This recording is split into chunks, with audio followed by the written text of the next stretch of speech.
আল্লাহ রাব্বুল আলামিন সূরা বাকারার মধ্যে বলেছেন, বা'দা আউযু বিল্লাহি মিনাশ শাইতানির রাজীম, কুতিবা আলাইকুমুস সিয়াম কামা কুতিবা আলাল লাযীনা মিন ক্বাবলিকুম লাআল্লাকুম তাত্তাকুন। আল্লাহ রাব্বুল আলামিন বলছেন, কুতিবা আলাইকুমুস সিয়াম, তোমাদের প্রতি সিয়ামকে ফরজ করা হয়েছে।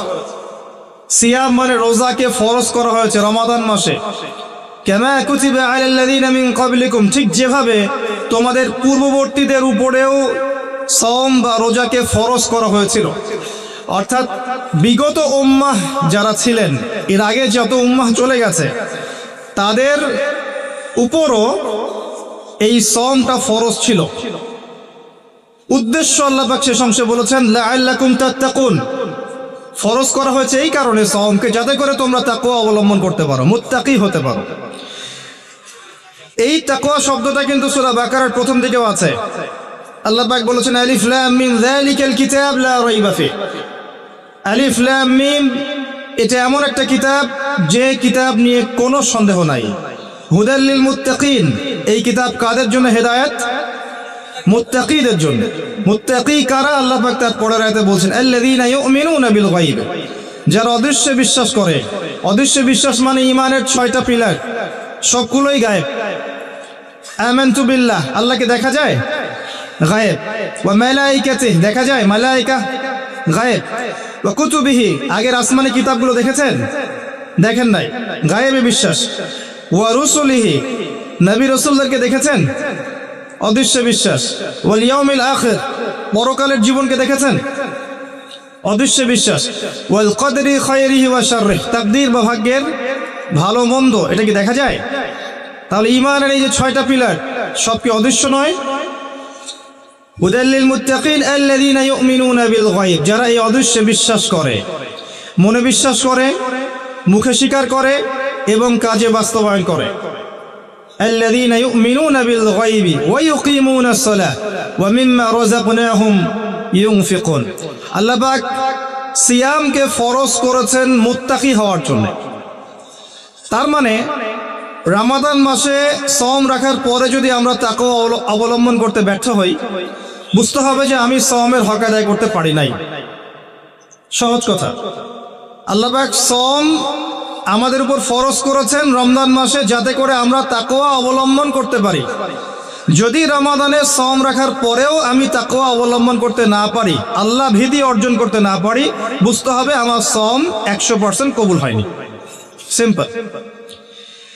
তাকওয়া কি জিনিস? উমর রাদিয়াল্লাহু আনহু বলছেন, একটা কাটা বিছানো রাস্তায়, একটা রাস্তা যেখানে কাটা বিছানো আছে, মনে করেন কাচের টুকরো দেয়া আছে, এই রাস্তা আপনাকে পার হতে হবে। আপনি যত সতর্কতার সাথে পা ফেলবেন, পা ফেলবেন, পা ফেলবেন, পা ফেলবেন পার হওয়ার জন্যে, এটা হচ্ছে তাকওয়ার উদাহরণ। জীবনে চলার পথে অন্যায় থাকবে, শয়তানের টোপ থাকবে, আল্লাহ দ্রোহী হওয়ার সুযোগ থাকবে, পাপাচারে লিপ্ত হওয়ার সুযোগ থাকবে। আপনি বেছে বেছে পা ফেলে ফেলে আগাচ্ছেন, এগুলোতে পা দিচ্ছেন না, এর নাম হচ্ছে তাকওয়া। আমি কি বুঝাতে পারছি? আচ্ছা,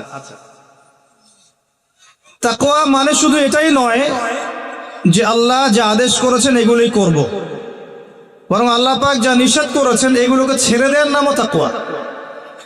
আর নবী সাল্লাল্লাহু আলাইহি ওয়াসাল্লাম বলছেন, তাকওয়া মনের ব্যাপার, কলবের ব্যাপার। শুধুমাত্র বাহ্যিক লেবাস পোশাকে তাকওয়ার পরিচয় নয়। আমার দাড়ি, আমার টুপি, জুব্বা, পাগড়ি যে তাকওয়ার একমাত্র পরিচয়, এমনটা নয়। আর তাকওয়া হা হুনা, নবী সাল্লাল্লাহু আলাইহি ওয়াসাল্লাম বলছেন তাকওয়া হচ্ছে এখানে, কলিজায়, কলবে। আর কলবটাকে দেখা যায় না, দেখা যায়? শুধুমাত্র আল্লাহ দেখতে পারেন কার মনে কি চলছে, শুধুমাত্র আল্লাহ জানেন কার মনে কি আছে।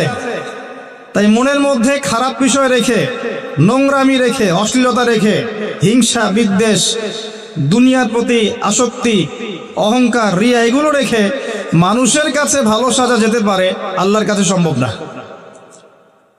আল্লাহ পাকের কাছে যে ব্যক্তি ফেয়ার, নির্দোষ, নিষ্পাপ, মাজলুম, আল্লাহর কাছে যে ব্যক্তি কবুলিয়াত পেয়েছে, সারা দুনিয়ার মানুষ মিলেও তাকে জাহান্নামে নিয়ে যেতে পারবে না।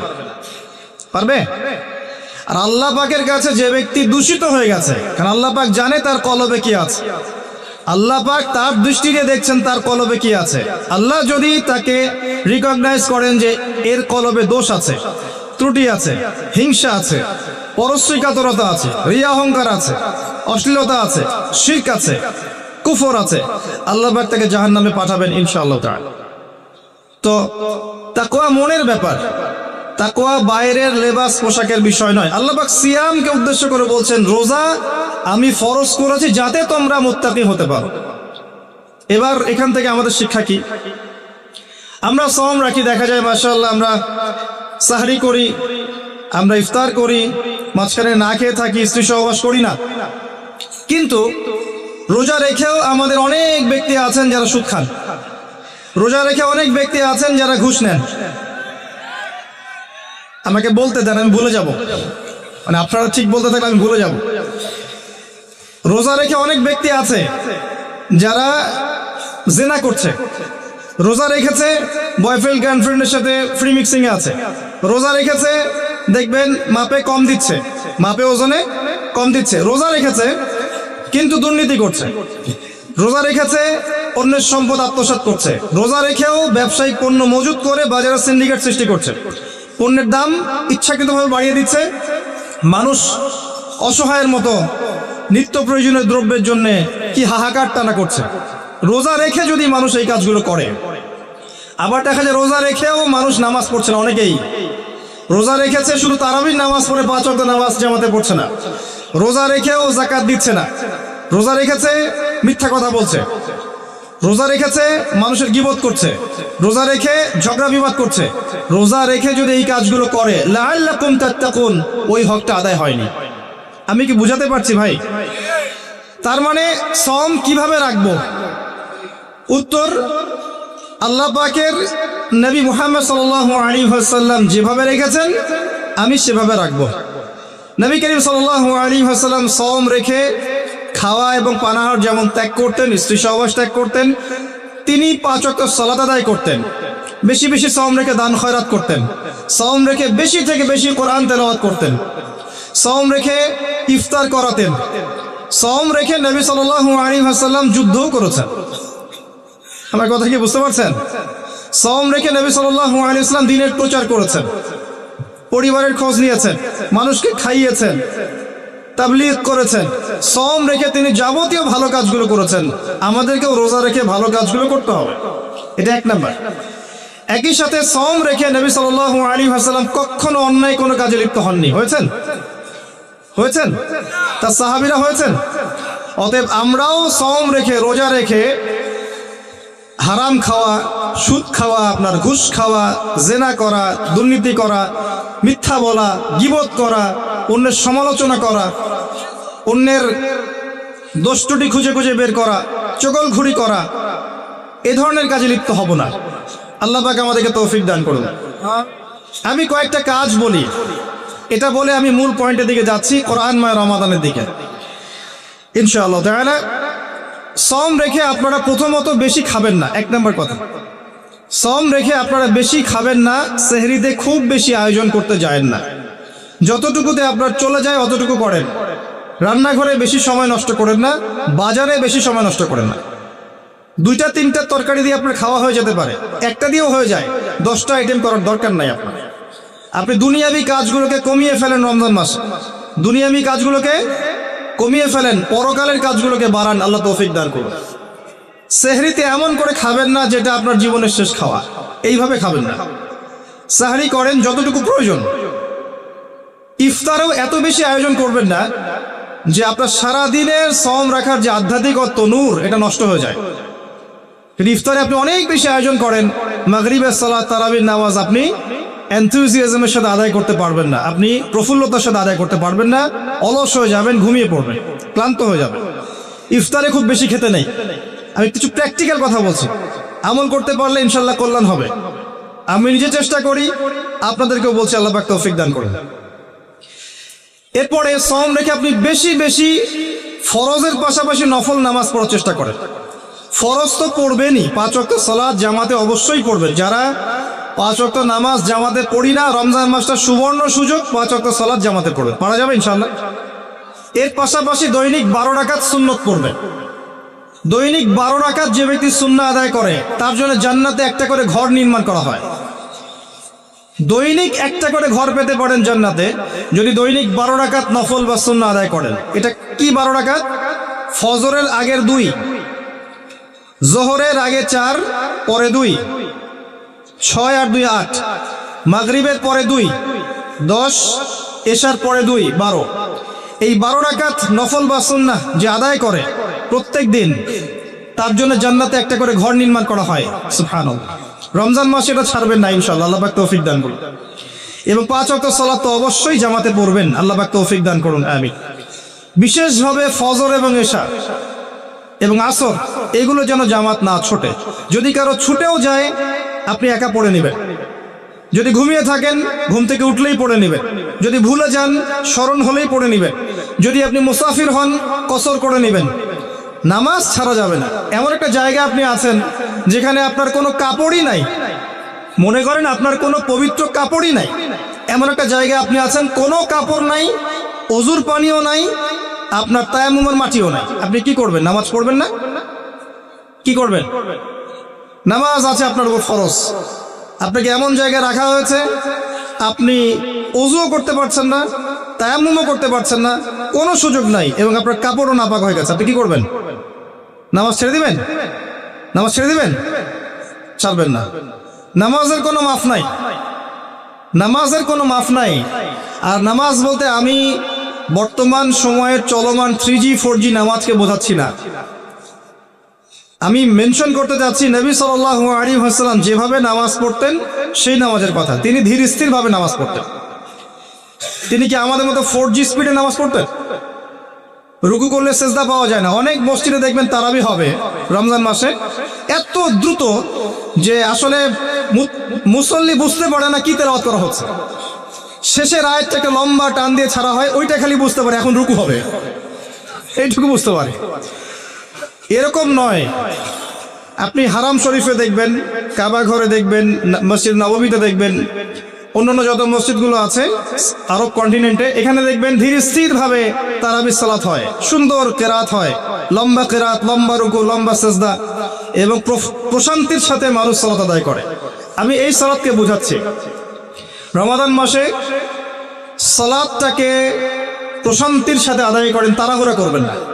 কারণ ওয়া মা খালাকতুল জিন্না ওয়াল ইনসা ইল্লা লিয়াবুদুন, আমি জিন আর মানুষকে শুধু আমার ইবাদত করার জন্যই সৃষ্টি করেছি, অন্য কোনো কারণে আল্লাহ পাক সৃষ্টি করেন নাই। এর জন্যই তো পৃথিবীতে এসেছি নামাজ পড়তে। তো নামাজে এত তাড়াহুড়া কেন? দুনিয়ার সমস্ত কাজ ধীর স্থির ভাবে করি, মসজিদে আসলে কখন বের হব তার আগে আমরা প্রতিযোগিতা সৃষ্টি করি। এটা কি ঠিক হচ্ছে ভাই? এটা ঠিক হচ্ছে? নামাজ স্থিরভাবে পড়েন, ধীর স্থির ভাবে পড়েন, আল্লাহ পাক তৌফিক দান করুন। আসেন রমাদানে আমি একটা কথা বলি, যাকাত, যাদের যাকাত আছে, নিসাব পরিমাণ সম্পত্তি হয়েছে, রমজানে যাকাত দিয়ে দিবেন।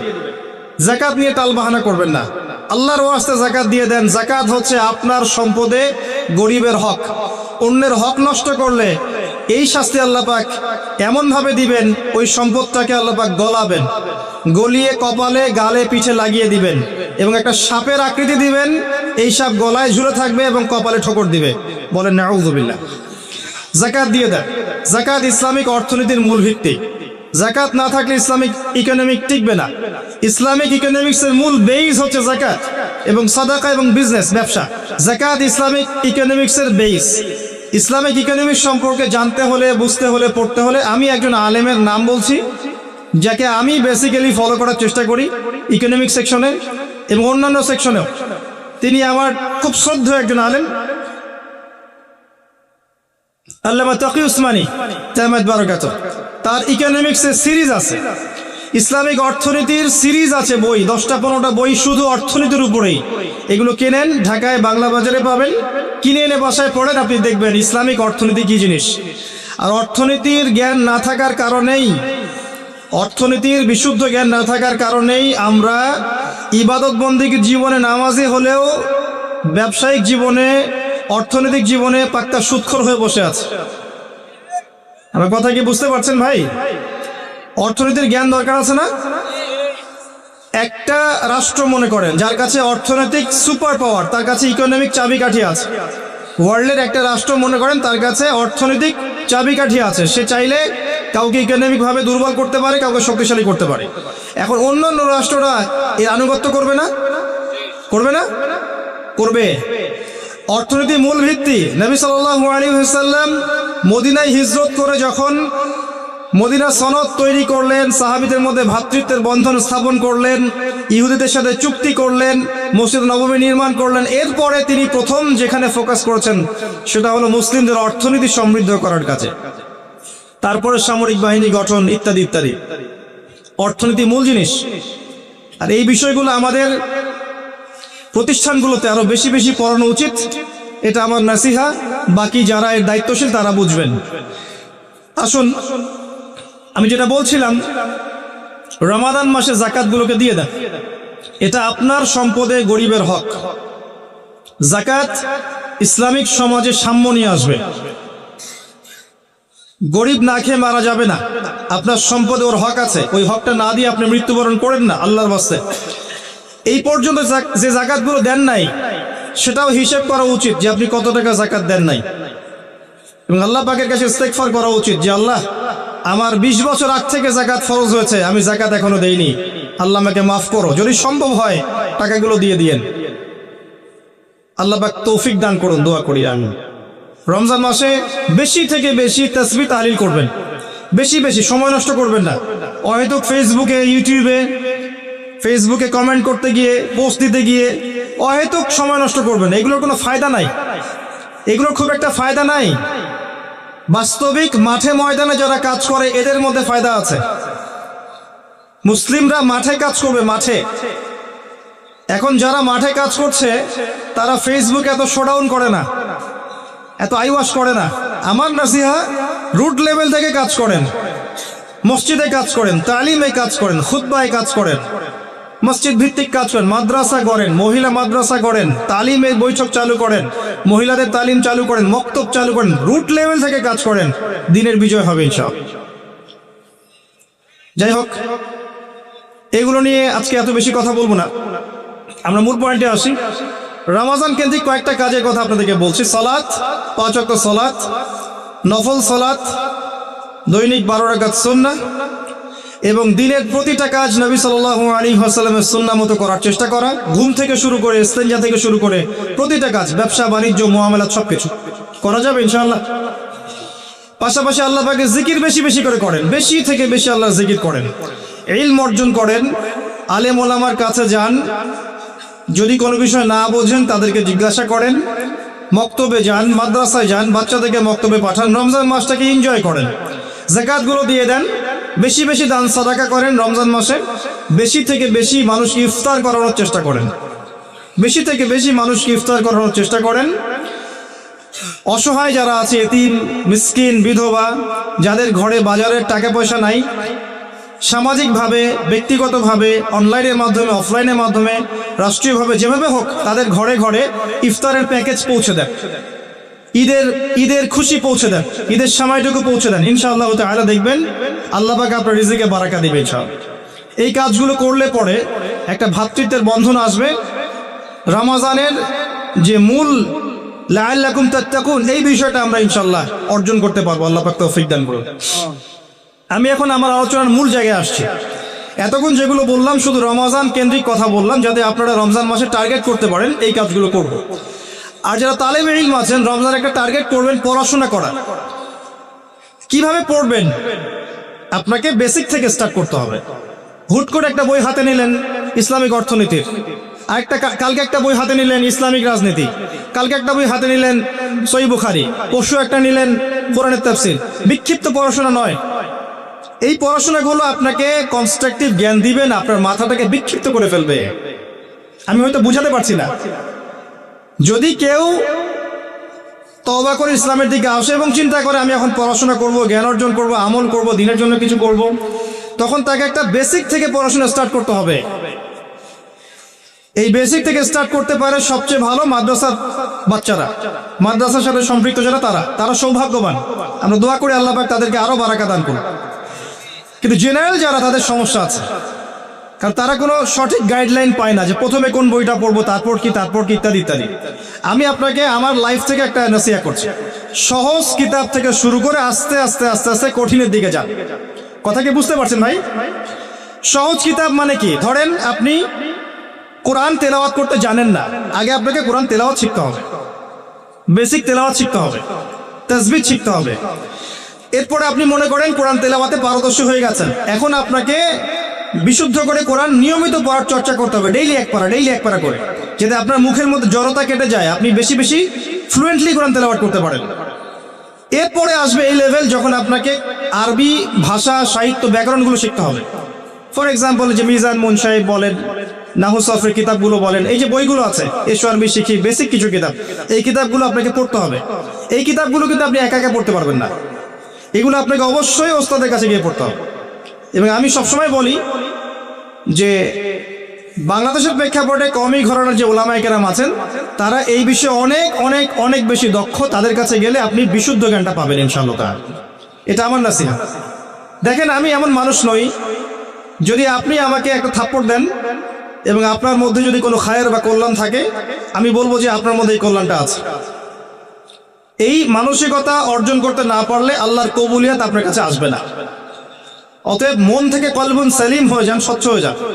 এই জায়গায় আমি বলছি, এই সেক্টরে ওলামায়ে কেরামের কাছে গেলে আপনি সঠিক বিশুদ্ধ আরবিকের জ্ঞানটা পাবেন। আস্তে আস্তে আপনি গভীর ফিকহের জ্ঞান পাবেন, উসুলে ফিকহ, উসুলে হাদিসের জ্ঞানগুলো পাবেন, তাফসীরের গভীর জ্ঞানগুলো পাবেন। আমি বলছি না অন্য সেকশনে যে আলেমরা আছেন তাদের কাছে নাই, এটা বলছি না। আমার পরামর্শ, এখানে গেলে আপনি বেশি পাবেন। একটা বিষয় আছে, আপনি বিরিয়ানি খাচ্ছেন আর আপনাকে দেওয়া হচ্ছে সাদা ভাত, আপনার ভালো লাগে বিরিয়ানি, তা আপনি কি বিরিয়ানি খাবেন না? যেটা বেস্ট আপনি সেটা খেতে চাবেন। তো সেটাই আমি বলছি আপনাকে, যেটা বেস্ট আমার কাছে মনে হচ্ছে আপনি সেখানে যান। আমার পরামর্শ, আপনি চাইলে মানতেও পারেন, না চাইলে নাও মানতে পারেন, এটা আপনার ইখতিয়ার। আমি আপনাকে জোর জবরদস্তি করতে পারবো না। এরপরে আপনাকে আসতে হবে সহজ হাদিসের কিতাবগুলো এবং সহজ ফিকহের বইগুলো, যেমন ফিকহুল মুয়াসসার, এই বইটা পড়তে পারেন। আস্তে আস্তে আপনি বড় ফিকহের বইয়ের দিকে যাবেন, ওস্তাদের সহবতে হেদায়েত কুদরতে পড়ে যাবেন। প্রথমেই গিয়ে সহিহ বুখারী হাতে নেবেন না, আপনাকে প্রথমে হাদিসে আরবাঈন, বুলুগুল মারাম মিন আদিল্লাতিল আহকাম, ফাইজুল কালাম বলেন, তারপরে আপনার মিশকাতুল মাসাবিহ বলেন, আস্তে আস্তে গ্র্যাজুয়ালি আপনি আবু দাউদ, তিরমিজি, নাসাঈ এদিকে যাবেন। আগে বড় কিতাবে যাবেন না। আর বুখারী, মুসলিম তো আগে হাতে নেওয়ার প্রশ্নই ওঠে না। যারা শুরুতে এগুলো হাতে নিয়ে ফেলবে তারা কিন্তু বিভ্রান্ত হয়ে যাবে। বিভ্রান্ত হয়ে যাওয়ার সম্ভাবনা অনেক বেশি, কারণ আপনি যদি একবারে মেডিকেল সায়েন্সের একটা বই হাতে নেন, আপনি ইংরেজি রিডিং পড়া শিখেছেন, ইংরেজি জাস্ট রিডিং পড়তে পারেন, এখন আপনি মেডিকেল সায়েন্সের একটা বই হাতে নিয়েছেন, আপনি কি আদৌ এর গভীরতা বুঝতে পারবেন?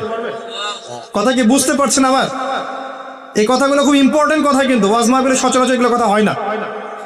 এগুলো কনস্ট্রাকটিভ কথা, যেটা আপনার জীবনকে বদলাতে পারে ইনশাআল্লাহ। পড়াশোনার ক্ষেত্রে এই মেথোডোলজি ফলো করেন, আপনি ভালো করবেন ইনশাআল্লাহ। আমরা তো কিছুই না, আমি দোয়া করি আপনারা আমাদের চেয়ে অনেক ভালো হন। আমরা আস্তে আস্তে সরে যাবো ইনশাআল্লাহ। যে দিনকাল পড়ছে আস্তে আস্তে সরে যেতেও হবে মনে হচ্ছে। এরপরে যারা আসবেন তাদের জন্য আমি কিছু পথ পদ্ধতি বলে দিয়ে যাচ্ছি, যে এগুলোর উপর আমল করেন, পড়াশোনা এইভাবে করেন, ইনশাআল্লাহ দেখবেন এমন প্রজন্ম আসবে যাদের হাতে আল্লাহ পাক ইসলামের বিজয়ের পতাকা দিবেন ইনশাআল্লাহ। এটা আমার বিশ্বাস। আর আমরা দুর্ভাগ্যজনকভাবে অথবা সৌভাগ্যজনকভাবে এমন একটা সাইকোলজির পরিবেশে চলাফেরা করি আর কি, যেখানে একজন আরেকজনের ভালো খুব একটা দেখতে পারে না। যখনই কারো ভালো হতে থাকে, বেশিরভাগ মানুষের এটা সহ্য হয় না। এবং এভাবেই আমরা দিনকে ক্ষতিগ্রস্ত করি, এবং দিনকে ইসলামের প্রকাশ্য শত্রুরা যতটা ক্ষতিগ্রস্ত না করেছে, আমরা আপোষে সেটা বেশি করেছি। তো এই জন্য আমি ফিল করি যে হয়তোবা আস্তে আস্তে এমন প্রজন্ম আসবে, যেহেতু আমরা এর যোগ্য নই, যাদের হাতে আল্লাহ পাক ইনশাআল্লাহ তাআলা ইসলামের বিজয়ের পতাকা দিবেন। এই জন্য আপনাদের যে উদ্দেশ্য বলছি, যে আমরা তো কিছুই করতে পারছি না, আপনারা এগুলো পড়াশোনা করেন, এভাবে আসেন, আস্তে আস্তে সহজ থেকে কঠিন বইয়ের দিকে যান, হাদিসের ক্ষেত্রেও, তাফসিরের ক্ষেত্রেও, ফিকহের ক্ষেত্রেও, এবং আলেম ওলামাদের কাছে গিয়ে পড়ে থাকবেন। যেটা বুঝবেন না, অনুনয় বিনয় করে বোঝার চেষ্টা করবেন। তারা যদি বোঝাতে সময় না পায়, ব্যস্ত থাকে, বিজি থাকে, আপনি লেগেই থাকবেন, ইনশাআল্লাহ দেখবেন আল্লাহ আপনাকে জ্ঞান দিবেন ইনশাআল্লাহ। এগুলো টিপস। এরপরে আরো বলবো, শুধু এই ইসলামিক সাবজেক্টগুলো পড়লেই সবকিছু হবে না। এই কথাটা বোঝার চেষ্টা করে। শুধু ইসলামিক সাবজেক্টগুলো পড়লেই সব হবে না, এর সাথে আপনাকে এই চলমান বিশ্বের জন্য উপযোগী অনেক সাবজেক্ট পড়তে হবে। ফর এক্সাম্পল, আপনার ইংরেজির জ্ঞান লাগবে, এটা লাগবে।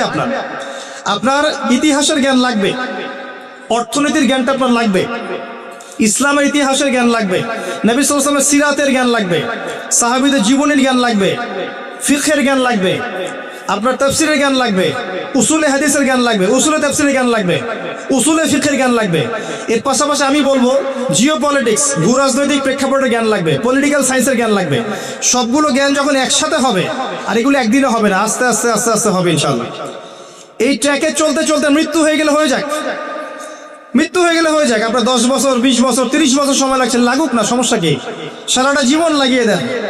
এই সাবজেক্টগুলো একসাথে যখন আপনি পড়বেন বা আস্তে আস্তে আপনি যখন এই সবগুলো বিষয়ের জ্ঞান অর্জন করতে পারবেন, তখন কি আপনি ফিল করবেন যে আপনি যা দেখছেন সবাই তা দেখতে পাচ্ছে না, আপনি যা শুনছেন সবাই সেটা শুনতে পারছে না, আপনি যে উপলব্ধি করছেন সবাই সেটা উপলব্ধি করতে পারছে না, এবং আপনি আল্লাহর নূর দিয়ে দেখছেন। এই জায়গায় একটা কথা, শুধুমাত্র এই সাবজেক্টগুলো পড়লেইও সব হবে না, আরও একটা বিষয় দরকার, সেটা হলো মনের মধ্যে কোনো হিংসা রাখা যাবে না। মনটা ফ্রেশ, পবিত্র রাখতে হবে। হিংসা, বিদ্বেষ, রিয়া, অহংকার, গীবত, তহমত, এগুলোর ঊর্ধ্বে থাকতে হবে। আপনাকে এগুলোর ঊর্ধ্বে থাকতে হবে। আপনাকে মানুষ গালি দেখ, বিতর্কিত করুক, ভালো বলুক, মন্দ বলুক, হাবি যাবি যা ইচ্ছা বলুক, এটা আপনার জন্য খায়ের এবং কল্যাণকর। কিভাবে? পরকালের মাঠে উঠে আপনি অনেক নেকি পাবেন ইনশাআল্লাহ, free of cost. Free of cost যারা এগুলো করবে বা করছে আপনার এগেনস্টে, আপনি কিয়ামতের মাঠে উঠে দেখবেন লাখ লাখ কোটি কোটি নেকি আপনার আমলনামায় শেয়ার রেটের মাধ্যমে শেয়ার হচ্ছে। কিভাবে? কারণ তারা আপনাকে বিতর্কিত করেছে, মিথ্যা বলেছে, অপবাদ দিয়েছে, গীবত করেছে, গালি দিয়েছে, কিন্তু আপনি এর যোগ্য ছিলেন না, আপনি মাজলুম ছিলেন। অতএব আল্লাহ পাক আপনাকে জাযা দিবেন, এটা আপনার জন্য খায়ের, খুব কল্যাণকর। ওই জন্য এগুলো ঊর্ধ্বে থাকতে হবে আপনাকে। ঊর্ধ্বে থেকে বেশি বেশি আল্লাহর জিকির, তাজকিয়া, আল্লাহর কাছে কান্নাকাটি করা, দোয়া করা, ভিক্ষা চাওয়া, আল্লাহ আমাকে ইলম দাও, আল্লাহ আমাকে ইলম অনুযায়ী আমল দাও, আল্লাহ আমাকে তোমার নূর দাও, যাতে করে আমি তোমার নূর দিয়ে দেখতে পারি। ইনশাআল্লাহ তখন আপনার কলবের মধ্যে আত্মশুদ্ধি আসবে ইনশাআল্লাহ তাআলা। তখন দেখবেন এইরকম আলোর প্রদীপওয়ালা যদি হাজার হাজার মানুষ তৈরি হয়, প্রত্যেকটা ঘরে ঘরে একটা করে, তখন একটা সমাজকে আপনি পাবেন, যেই সমাজের হাতে ইসলামের বিজয়ের পতাকা উঠবে ইনশাআল্লাহ। আমাদের মূল সমস্যা হচ্ছে আত্মশুদ্ধি এবং অজ্ঞতা। আসেন ভাই, কি বিরক্ত হচ্ছেন? কিছু বেসিক কথা বললাম, এই কথাগুলো সবগুলো যে আমাকে সবাই শিখিয়ে দিয়েছে এমন নয়। কিছু কিছু বিষয় আমি নিজে অভিজ্ঞতা থেকে শিখেছি, চলতে ফিরতে শিখেছি, মানুষের সাথে মিশতে গিয়ে শিখেছি। যে কথাগুলো বললাম, এটা যদি আপনি আমল করতে পারেন, আপনার সন্তানকে শেখাতে পারেন, আমি খুবই আশাবাদী পরবর্তী প্রজন্মকে নিয়ে তারা ইনশাআল্লাহ তাআলা আল্লাহর জমিনে দেখবেন আল্লাহর দ্বীন প্রতিষ্ঠা করবে ইনশাআল্লাহ। আমরা হয়তো কিছু পারছি না, আমরা সব যোগ্যও নই। যখন আমরা যোগ্য হব না এবং পারবো না এবং দায়িত্ব অবহেলা করব, আল্লাহ পাকের সুন্নাহ হচ্ছে ইস্তাবদিল কওমান গায়রাকুম, আল্লাহ পাক অন্য কওমকে এই জায়গায় নিয়ে আসবেন, সুম্মা লা ইয়াকুনু আমসালাকুম, তারা তোমাদের মতো হবে না। আসুন রমজান মাসে ইলম চর্চা করুন। আর চর্চার কিছু আমি পথ বলে দিলাম, এভাবে চর্চা করেন। সহজ থেকে কঠিনে যান, আগে কঠিনে যাবেন না, এবং যেটাই বুঝবেন না সেটাই আলেমের কাছে। আর আপনি সব বুঝবেন না এমন নয়, অনেক কিছু আপনি বুঝবেন, অনেক কিছু আপনি বুঝবেন, যেটা বুঝবেন না সেটা আপনি আলেমের কাছে যাবেন। আর যে বিষয়গুলো কিনে উম্মার মাঝে ইখতিলাফ আছে, যে বিষয়গুলো কিনে উম্মার মধ্যে ইখতিলাফ আছে, আপনার কাদা ছোড়াছুড়ি আছে, দলাদলি আছে, ইত্যাদি ইত্যাদি, একে অপরের সমালোচনা করতে ব্যস্ত হয়ে আছে, এগুলো আপনি টেকনিক্যালি এড়িয়ে চলেন। উম্মার এই ক্রান্তিকালে এগুলো নিয়ে সময় নষ্ট করার দরকার নেই। আপনি মূল বিষয়গুলোর দিকে ফোকাস করে এগিয়ে যান ইনশাআল্লাহ। মূল বিষয় কি? সালাত। মূল বিষয় যাকাত, সাওম, হজ, উমরা, আমর বিল মারুফ, নাহি আনিল মুনকার। মূল বিষয় হচ্ছে আল্লাহর জমিন, আল্লাহর দ্বীন, তাওহীদ, সুন্নাহ, আপনার বেদাত, শিরক, এগুলো মূল বিষয়। হালাল হারাম, রিবা, জিনা, জায়নিস্ট মুভমেন্ট, ইসলামের এগেইনস্টে ইহুদি খ্রিস্টানদের ষড়যন্ত্র, এগুলো তো মূল বিষয়। মূল বিষয়গুলোকে নিয়ে এগিয়ে যান ইনশাআল্লাহ, দেখবেন বাকি বিষয়গুলো আল্লাহ পাক ঠিক করে দিবেন ইনশাআল্লাহ। আল্লাহ পাক আমাদের সবাইকে কনস্ট্রাকটিভ জ্ঞান অর্জন করার তৌফিক এনায়েত করুন, আমিন। প্রিয় ভাইয়েরা, এখানে আমি আসছি যে রমজানটাকে কোরআনময় করবেন কিভাবে। রমজানে এই আমলগুলো করবেন, আল্লাহ পাক তৌফিক দান করুন আমাকে, আপনাদের সবাইকে। একটা বিষয়ের দিকে ফোকাস করবো আমি এখন, সেটা হচ্ছে কোরআন কেন্দ্রিক রমাদান। আল্লাহ রাব্বুল আলামিন সূরা বাকারার মধ্যে বলেছেন, শাহরু রমাদানাল্লাযী উনজিলা ফীহিল কুরআন হুদাল লিন-নাস ওয়া বায়িনাতিন মিনাল হুদা ওয়াল ফুরকান।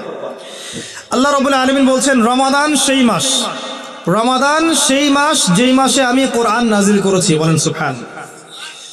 রমাদান সেই মাস যেই মাসে আমি কোরআন নাজিল করেছি।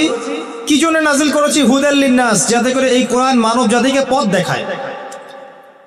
হুদাল লিন্নাস শুধু মুসলিমদের জন্য নয়, বরং হুদাল লিন্নাস পুরো মানব জাতির জন্য কোরআন হচ্ছে হেদায়েত।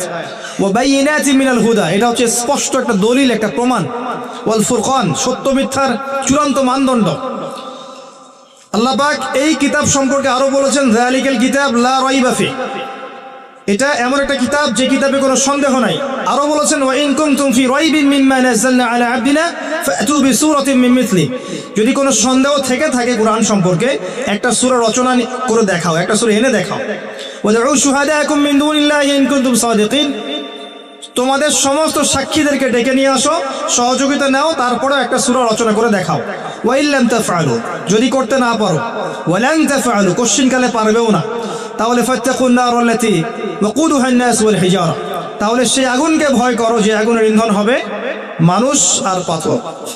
আল্লাহ পাক এখানে একটা বিষয় দিকে ফোকাস করছেন। কোরআন আল্লাহ পাক রমাদান মাসে নাজিল করেছেন, যে বইয়ে কোনো সন্দেহ নাই, যেটা স্পষ্ট প্রমাণ, যেটা বাইয়িনাত, যেটা হুদান, এবং যেটা হচ্ছে ফুরকান, ন্যায় অন্যায়, সত্য মিথ্যা, হক বাতিলের চূড়ান্ত মানদণ্ড আল্লাহর ওহী আল কোরআন আল্লাহ পাক রমাদান মাসে নাজিল করেছেন। অন্য সূরা আল্লাহ বলছেন, ইন্না আনজালনাহু ফি লাইলাতিল কদর, আমি কদরের রাতে আমি কদরের রাতে কোরআন নাজিল করেছি। আর কদরের রাত কি শবে বরাতে নাকি রমাদান মাসের শেষ দশকে? রমাদান মাসের শেষ দশকের বিজোড় রাত 21, 23, 25, 27, 29, এর মধ্যে একটা রাত হচ্ছে লাইলাতুল কদর।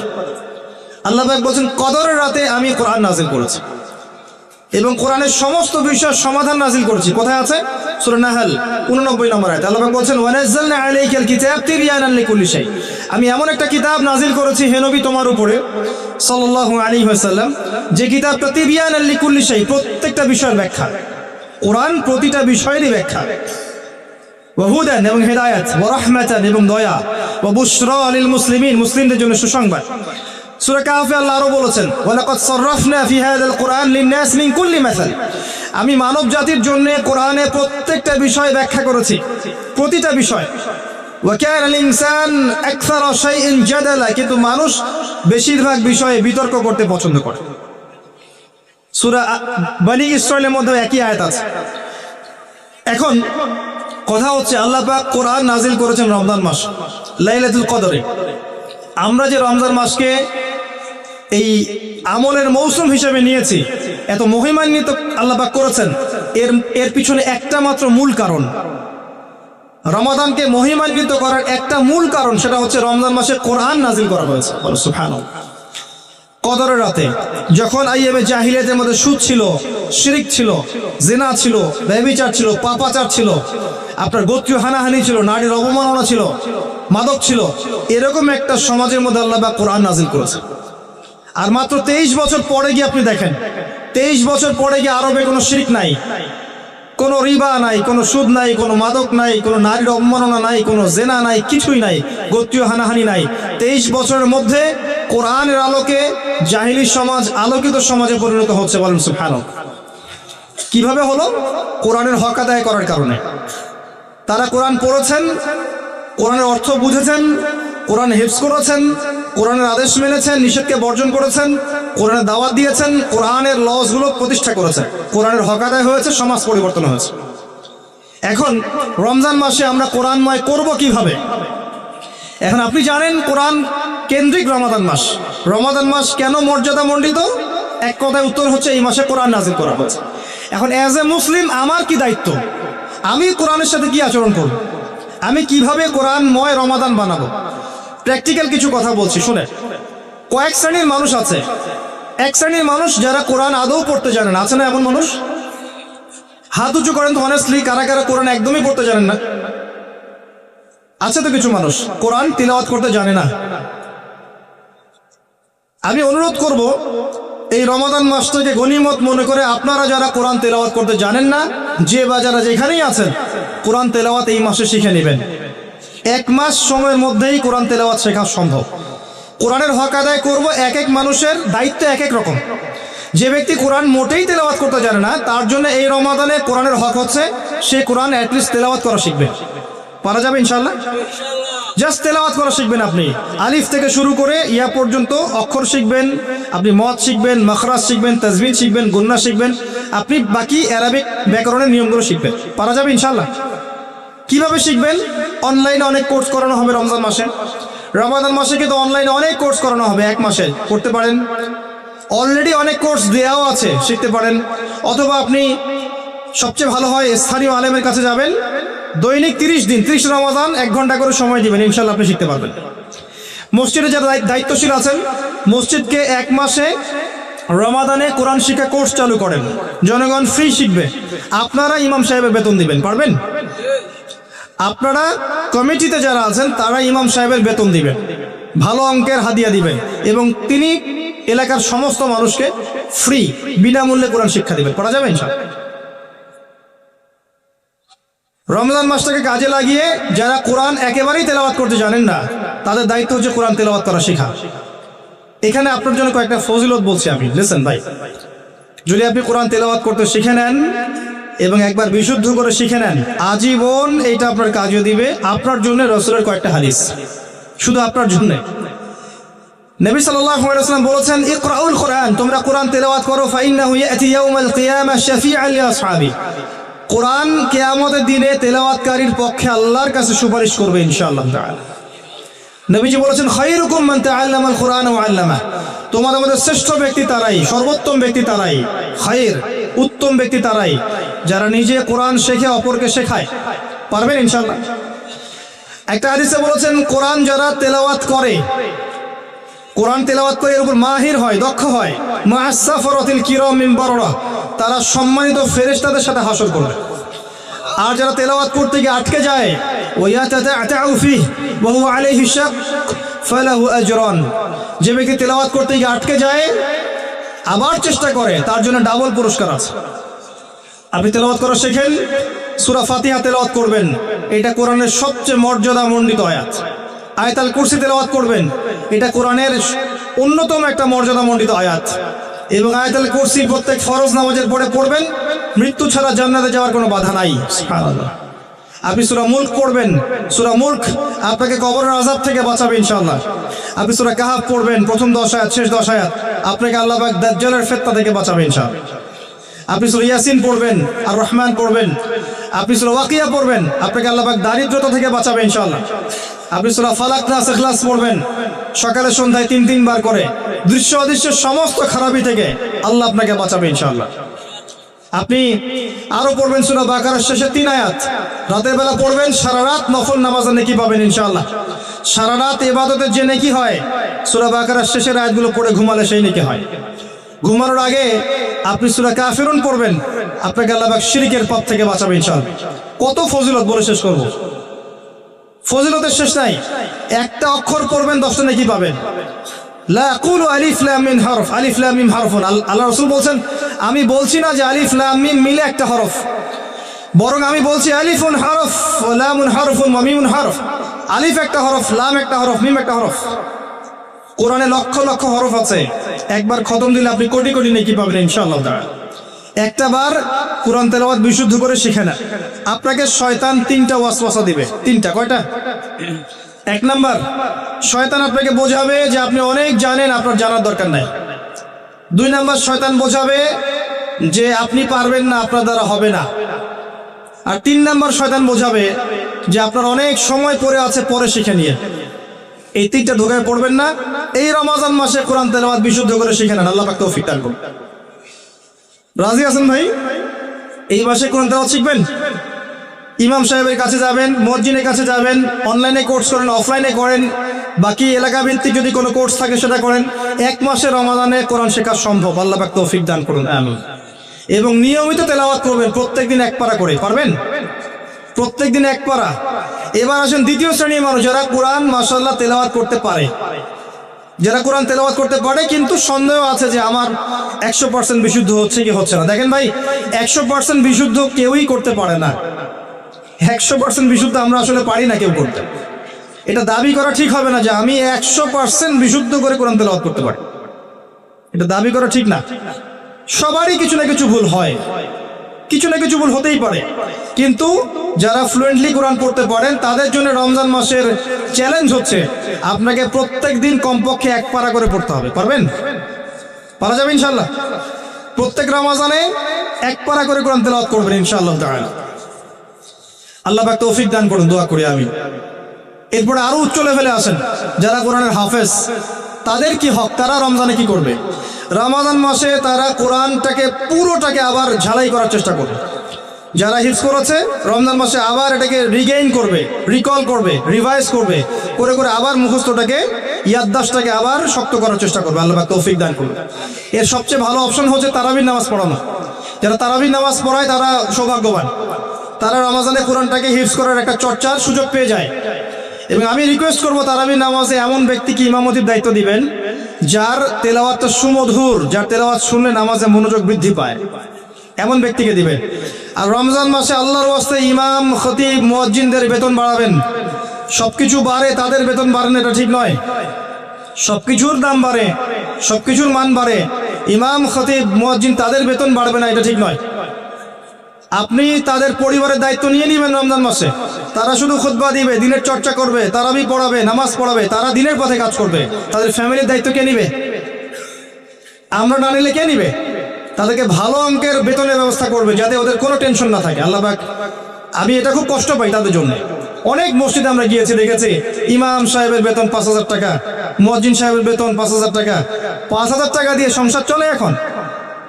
10,000 টাকা দিয়ে সংসার চলে আদৌ এখন? আপনার সয়াবিনের দাম কত, চালের দাম কত, ডালের দাম কত? মাজলুম, তারা কিছু বলতেও পারে না। ওই যে কমিটির কাছে বন্দী হয়ে থাকে, কমিটির কাছে বন্দী। আর দেখবেন অনেক মসজিদের কমিটির মেম্বারই নামাজ পড়ে না, আছে না?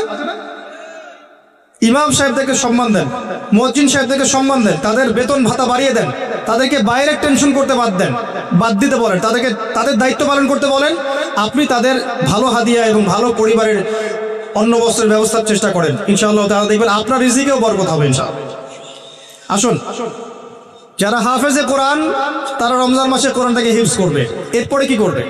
যারা কোরআনের অর্থটা বুঝি আমরা টুকটাক, তাদের উপর দায়িত্ব হচ্ছে কোরআনে রমাদান মাসে যে আমরা রমাদান মাসে কোরআনের অর্থটাকে আবার রিভাইজ করার চেষ্টা করব, প্রত্যেকটা সূরার অর্থগুলো পড়ার চেষ্টা করব। পারবেন? পারা যাবে কিন্তু ইনশাআল্লাহ। নবী সাল্লাল্লাহু আলাইহি ওয়াসাল্লাম পুরো রমাদানে একবার কোরআন খতম করতেন, পুরো রমাদানে একবার কোরআন খতম করতেন। মনে আছে? জিবরাইল আলাইহিস সালাম আসতেন, এসে তেলাওয়াত করে শোনাতেন, তিনি আবার তেলাওয়াত রিপিট করতেন। এভাবে পুরো মাস তারা কোরআন চর্চা করতেন। যে বছর নবী সাল্লাল্লাহু আলাইহি ওয়াসাল্লাম ইন্তেকাল করেছেন ওই বছর 2 বার খতম দিয়েছেন। আল্লাহ পাক আমাদেরকে কোরআন অর্থসহ পড়ার তৌফিক এনায়েত করুন, আমিন। অর্থসহ পড়তে গিয়ে কিছু বিষয় জানতে হয়। যারা অর্থসহ পড়তে চান তাদেরকে অবশ্যই অ্যারাবিক গ্রামার আগে শিখতে হবে। এগুলো আপনাকে আগেই শিখতে হবে, রমজান মাসে শেখার সুযোগ হবে না। এটা এত সহজও নয়, সময় লাগে। অনেকগুলো বেসিক বই কভার করলে পরে আপনি অ্যারাবিক ল্যাঙ্গুয়েজটা বুঝতে পারবেন। তবে আমি আপনাদেরকে খুশির কিছু খবর বলতে পারি, সেটা হলো এখন অনলাইনে এমন কিছু কোর্স আছে যেই কোর্সগুলোর মধ্যে আপনি অল্প সময়ে বেসিক কোরআনের কিছু জ্ঞান পেতে পারেন। বেসিক আমি বলবো না যে আপনি মুফাসসির হয়ে যাবেন, মুহাদ্দিস ফকিহ হয়ে যাবেন, এমন নয়, কিন্তু বেসিক অ্যারাবিক গ্রামার আপনি শিখতে পারবেন। মাদানী আরবিক একটা কোর্স আছে, আন্ডারস্ট্যান্ড কোরআন অ্যান্ড সালাহ এর মধ্যে একটা কোর্স আছে। এই কোর্সগুলো অনলাইনে ঘাটাঘাটি করেন, দেখবেন আপনি 6 মাস 1 বছরের মধ্যে মোটামুটিভাবে কোরআনের 50-60% অর্থ বুঝে ফেলবেন ইনশাআল্লাহ। সহজ। বিসিএস কোচিং করছেন না? কম্পিউটারে কোর্স করছেন না? FM মেথড নতুন নতুন কোর্স করছেন না? অনেক মডারেশন আসছে না? একইভাবে অ্যারাবিক সেকশনে অনেক মডারেশন এসেছে। এগুলো আপনি খোঁজ খবর নেন, দেখবেন বিভিন্ন জায়গায় এই কোর্সগুলো করানো হচ্ছে। এই কোর্সগুলো করেন, ইনশাআল্লাহ দেখবেন অ্যারাবিক ল্যাঙ্গুয়েজের কিছুটা হলেও আপনি বুঝতে পারবেন ইনশাআল্লাহ। আমি বলছি না আপনি একদম পণ্ডিত হয়ে যাবেন, এটা বলছি না, যে আপনি বেসিক বুঝতে পারবেন। আমি একটা পরিসংখ্যান বলছি, শোনেন। আল্লাহর কিতাবের মধ্যে 600টা পৃষ্ঠা আছে। কয়টা আছে? 600 পৃষ্ঠার মধ্যে প্রত্যেকটা লাইনের মধ্যে আপনি দেখবেন কিতাব আছে, এখানে নাই? আচ্ছা, কোরআন আছে একটা? আমাকে দেন, আমি দেখাচ্ছি। এই যে হাফিজ মাসহাব দেখছেন, হাফিজ মাসহাবের মধ্যে 600টা পৃষ্ঠা থাকে। আর তো প্রত্যেকটা 20 পৃষ্ঠায় একটা করে পারা শেষ হয়। প্রত্যেক 20 পৃষ্ঠায় একটা করে পারা শেষ হয়। এটা এভাবে 30 পারা, এটা বিভক্ত, ঠিক আছে? এখন আপনি একটা পৃষ্ঠা খুললে দেখবেন, যে কোনো পৃষ্ঠা, আমি দেখাচ্ছি আপনাদেরকে, যে কোনো একটা পৃষ্ঠা খুললে আপনি দেখবেন এখানে 15টা লাইন থাকে। কয়টা লাইন থাকে? 15টা লাইন থাকে। এই 15টা লাইনের মধ্যে যে কোনো একটা লাইন আপনি বেছে নেন, দেখবেন গড়ে এভারেজ, গড় তো বোঝেন, গড়ে একটা লাইনের মধ্যে 9টা করে শব্দ থাকে। কয়টা? কোনো লাইনে 10টা থাকতে পারে, কোনো লাইনে 8টাও থাকতে পারে, গড়ে এভারেজ করলে দেখবেন আপনি 9টা করে শব্দ থাকতে পারে বেশিরভাগ জায়গায়। 600 পৃষ্ঠার কিতাব, প্রতি 20 পৃষ্ঠায় 1 পারা, এভাবে 30 পারা, প্রত্যেক পৃষ্ঠায় 15টা করে লাইন, প্রত্যেক লাইনে গড়ে 9টা করে শব্দ। এই হিসাবে একটা পৃষ্ঠায় কতগুলো শব্দ হয়? 135টার বেশি এরকম শব্দ থাকে। এখন আপনি এই শব্দ সংখ্যাকে পৃষ্ঠা সংখ্যা দিয়ে গুণ করলে আপনি দেখবেন আল কোরআনুল কারীমের মধ্যে প্রায় ৭৭,৮০০টা শব্দ আছে। কয়টা? ৭৭,৮০০টা, অ্যাপ্রক্সিমেটলি ৭৮,০০০ শব্দ আছে এই কোরআনুল কারীমের মধ্যে।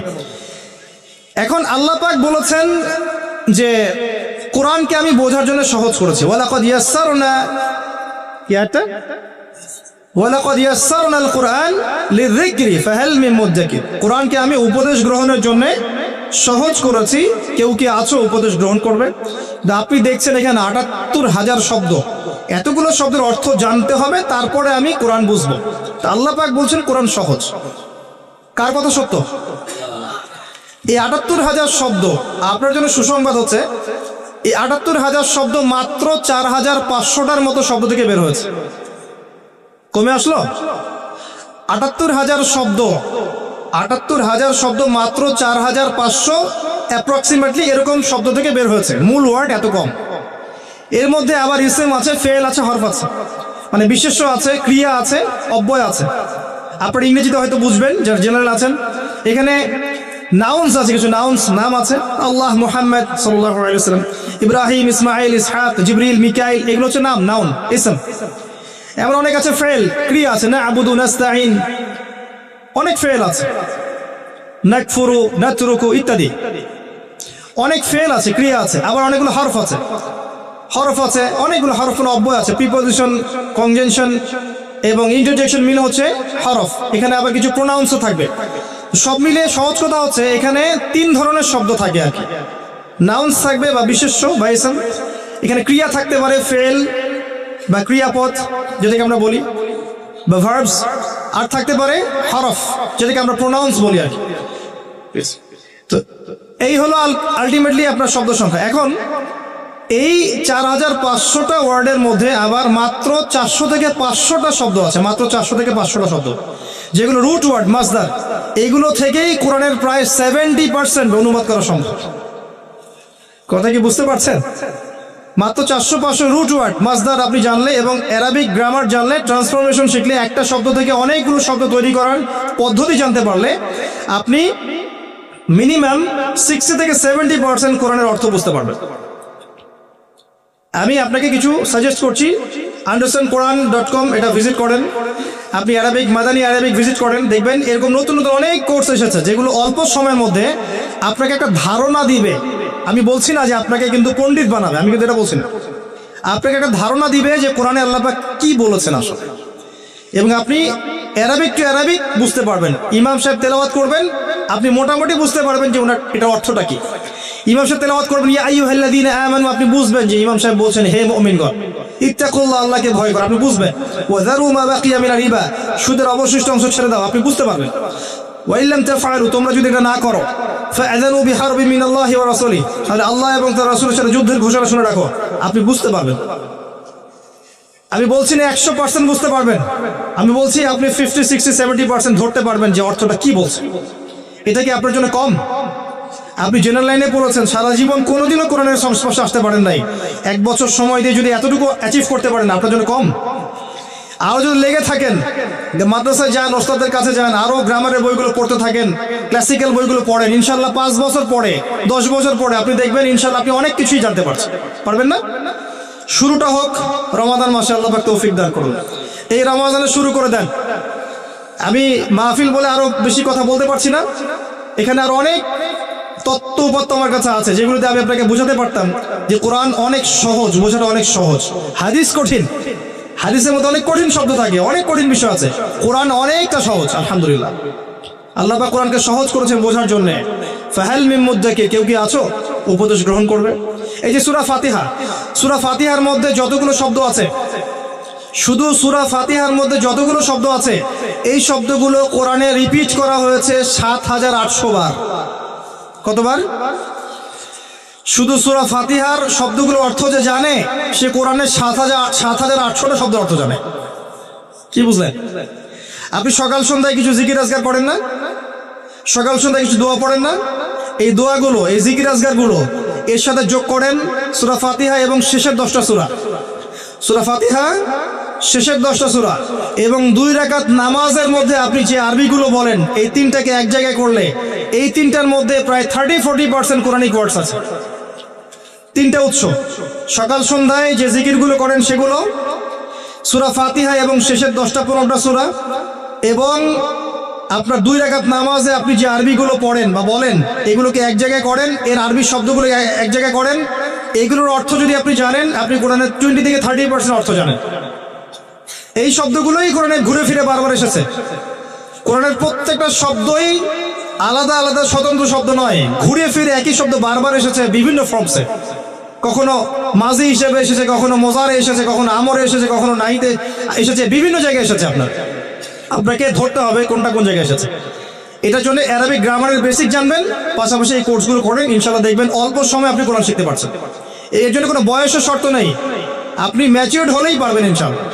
জেনারেল লাইনে পড়লেও পারবেন, মাদ্রাসা পড়লে তো পারবেনই ইনশাআল্লাহ। আল্লাহ পাক তৌফিক দান করুন, আমিন। কোরআন কেন্দ্রিক রমাদানটা কাটান। যারা আমরা কোরআন মাশাআল্লাহ তিলাওয়াত করতে জানি তারা তিলাওয়াত করব, যারা হিফজ করেছি তারা আবার রিগাইন করব, চর্চা করব, আবার রিভাইজ করব। পাশাপাশি যারা আমরা কোরআনের টুকটাক অর্থ জানি, এরা তাফসির পড়ব, অনুবাদ পড়ব, যাতে পুরো কোরআনটার অর্থ আমি এই রমজান মাসে জানতে পারি। পারা যাবে ইনশাআল্লাহ। আল্লাহ পাক আগে আমাকে তৌফিক দান করুন, আপনাদের সবাইকে তৌফিক দান করুন, আমিন। এরপরে দুটো কথা বলে শেষ করছি। এরপরে যারা আমরা কোরআনের অর্থ জানি, মাশাআল্লাহ আমরা টুকটাক কোরআন কেন্দ্রিক কথাবার্তা বলতে পারি, হাদিস টুকটাক জানি, কিছু ফিকহের জ্ঞান অর্জন করেছি, কিছু আকীদার জ্ঞান অর্জন করেছি, যারা তালেবে ইলম আছি আমরা বা যারা আলেম আছি, সবার ক্ষেত্রে, জনগণ আলেম সবার জন্য প্রযোজ্য, আমরা কোরআনের আদেশ আর নিষেধগুলোকে মানবো ইনশাআল্লাহ। পারা যাবে? রমাদান মাসে আমরা নিয়াত করবো কোরআনের সমস্ত আদেশ আমি মানার চেষ্টা করব, কোরআনের যত নিষেধ আমি ছেড়ে দিব। পারা যাবে ইনশাআল্লাহ? আদেশ মানে কি? 5 ওয়াক্ত নামাজ আদেশ না? আদেশ মানে যাকাত, আদেশ মানে তাওহীদ, আদেশ মানে সুন্নাহ, আদেশ মানে আল্লাহর আনুগত্য করা, রাসূলের আনুগত্য করা, সত্য কথা বলা, পিতামাতার খেদমত করা, প্রতিবেশীর খেদমত করা, এগুলো আদেশ নয় কি? যত আদেশ আছে এই আদেশগুলো আমরা মানার চেষ্টা করবো, আল্লাহ পাক তৌফিক দান করুন, আমিন। একই সাথে যত নিষেধ আছে এগুলোকে ছেড়ে দিব। সুদ নিব না, রমজান মাসে আমরা সুদ খাবো না। শুধু রমজান মাসে না, এই মাসে খাবো না, সারা বছরও খাবো না ইনশাআল্লাহ। রমজান মাসে ঘুষ ছেড়ে দিব, সারা বছর নিব না। রমজান মাসে দুর্নীতি করবো না, সারা বছর করবো না। রমজান মাসে কারো গীবত করবো না, সারা বছর করবো না। রমজান মাসে আমি পরশ্রী কাতর হবো না, হিংসা বিদ্বেষ পোষণ করবো না, সারা বছর করবো না। রমজান মাসে আমি কারো প্রতি জুলুম করবো না, ঠকাবো না, মাপে কম দিব না, সারা বছর করবো না। সমস্ত নিষেধ বর্জন করতে হবে। পারবেন? আল্লাহ পাক সবাইকে তৌফিক দান করুন, আমিন। রমজান মাসে আমরা কোরআনের আদেশ এবং নিষেধগুলোকে মানার চেষ্টা করবো, আল্লাহ পাক তৌফিক দান করুন। সবচেয়ে শেষ একটা নসিহত, সেটা হচ্ছে রমাদান মাসকে কোরআনময় করার জন্যে কোরআনের দাওয়াত মানুষের দুয়ারে দুয়ারে পৌঁছাতে হবে। এই কাজটা সবাই করতে পারবে না, তবে যারা এর দায়িত্বশীল তারা এই কাজটাকে করবে। তবে আপনি আপনার পরিবারের দায়িত্বশীল। আপনি যতটুকু জানেন আপনার পরিবারে শেখান। যিনি আলেম, যিনি খতিব, তিনি খুতবা দিচ্ছেন, তিনি মিম্বর থেকে জনগণকে শেখাবেন। যিনি ওয়াইজ, তিনি ওয়াজ করে মানুষকে শেখাবেন। যিনি আরো বড় জায়গা আছেন তিনি তার বড় জায়গা থেকে শেখাবেন। যিনি লেখক তিনি লিখে শেখাবেন। যে যেভাবে পড়েন কোরআনের দাওয়াতটাকে মানুষের ঘরে ঘরে প্রবেশ করাতে হবে। পারা যাবে ইনশাআল্লাহ?